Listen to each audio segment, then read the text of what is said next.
Good afternoon, everybody. Something's happened that's really, really significant. Russia has said unfriendly countries will have to purchase oil and gas from them in the future in roubles.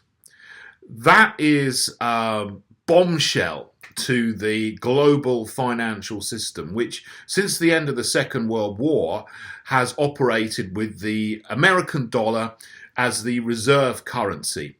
And Western currencies, from the position of being in the American sphere in the world, have had hard currencies. So, you can basically purchase, if you want to purchase oil or gold or wheat or coffee or sugar or any other commodities like that, all around the world, no matter who's selling it and who's buying it, the trade and the transaction is done in dollars. But if you've got pounds or euros or yen, they're sort of taken as well. They're good. They're good for the trade.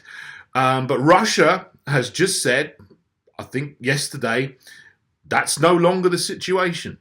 And they've done it because the West has put on really terribly strict sanctions on Russia after the Ukraine conflict. Now, whatever you think about it, the sanctions the West have put on Russia are backfiring on the West incredibly, because we've already just come out of 2 years of lockdown where the regimes in the West have pretty much ruined our economies. They've inflated the currency, the currency supply, which has caused mass inflation everywhere, which is why you got a cost of living crisis, is how it's being portrayed in the media, and they're blaming it all on Putin. Well, it's not Putin's fault. It's the idiocy and the financial irresponsibility of the Western regimes over the last 2 years, but much longer than that, that has led directly to the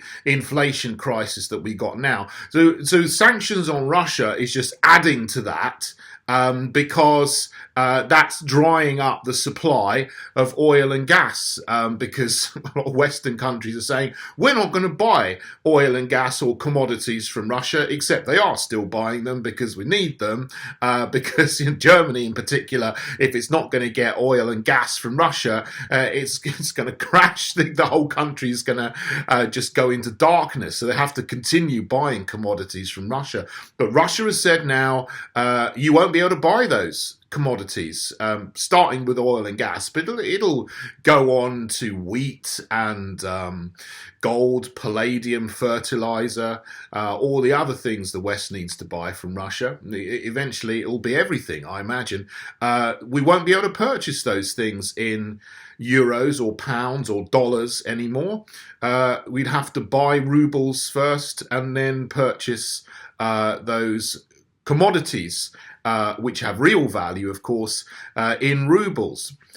Only what Russia calls unfriendly countries, but what they call friendly countries like India and China, they are doing deals, bilateral deals. So India can now purchase oil and gas in rupees, rather than having to get dollars first and then purchasing them in dollars.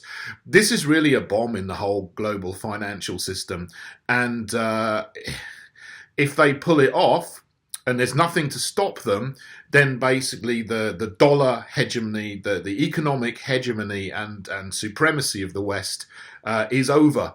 So the powers that be in the West have stoked up this war by funding Zelensky's regime, this puppet regime with this comedian actor, whatever. He's not a statesman of any sort of imagining or any sort, and they funded him, and they funded the neo-Nazis to go and shell Russians in the Donbass in eastern Ukraine for 8 years. Russia's responded, the West has responded with economic war, Russia's responded, and now this is where we are.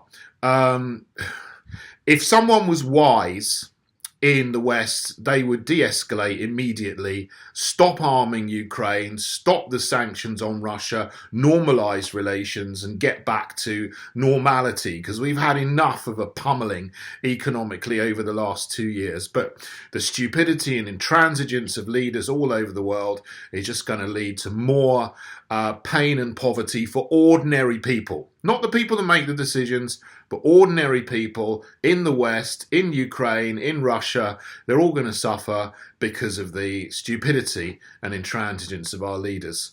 I wish it were different.